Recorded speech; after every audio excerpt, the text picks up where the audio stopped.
guat naifailaयबाय मा जायगा थाङो दे बिदिनो बिराद मानसि दै डेन्जार मानसि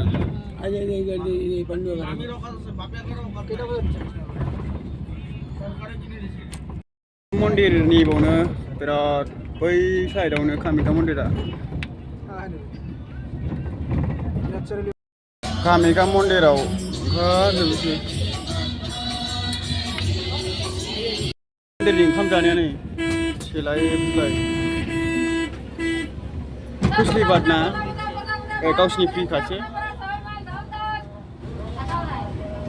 डेन्जार मानसि जाबाय नै लारि आयौ लाइन लाइनसो थानांलायगौ माथो थैबायलै ओंखामखौनो थैदो नोङो ना बिदि लाइन लाइन थाजोबनांगौआनो दा आयौ मा मोनजायो बिबा इमान बुरजा मानसि लालाय नोङो माबायाबानो जाया डेन्जार मानसि जादोंना फानसि बाजार नामा बे मानसिखि मानसिलै ओंखारजोबसिगोन बिसोर औ मानसिखि मानसिलै बिराद मानसिनि ओंखारजोब्बाय दासो मानसिखि मानसिनि माय मन्दिराव सोरायफा सिफोर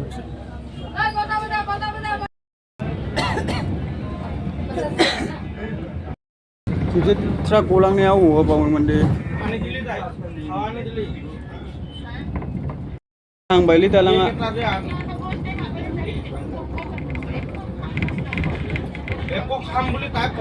बरिया नुखाबाय दालाङा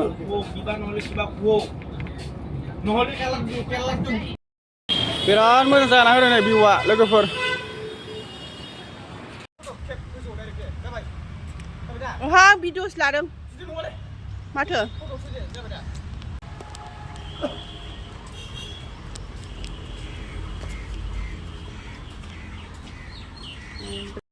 लोगोफोर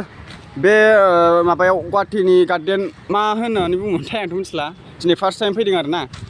नोंथांमोनाबो फैनो हागोन लोगोफोर गोबाङा फैबाय जानो हागौ आरोना बे जायगायावहाय रिल्स फट' बायदिसिना लानो थाखायसो फैखायो आरोना बे जायगायाव गोबां मानसिफोर फैयो दा सान्दुं दुङैखाय बारा मोजां नुवाखै आरोना लोगोफोर आरो मानसिफ्राबो गैयाना अखा हानानैनो एकदम गारिफ्राबो खम दिनै फार्स्ट टाइम फैबाय आरोना सान्दुंफोर दुङोब्ला बिराद मानसि फैगौमोन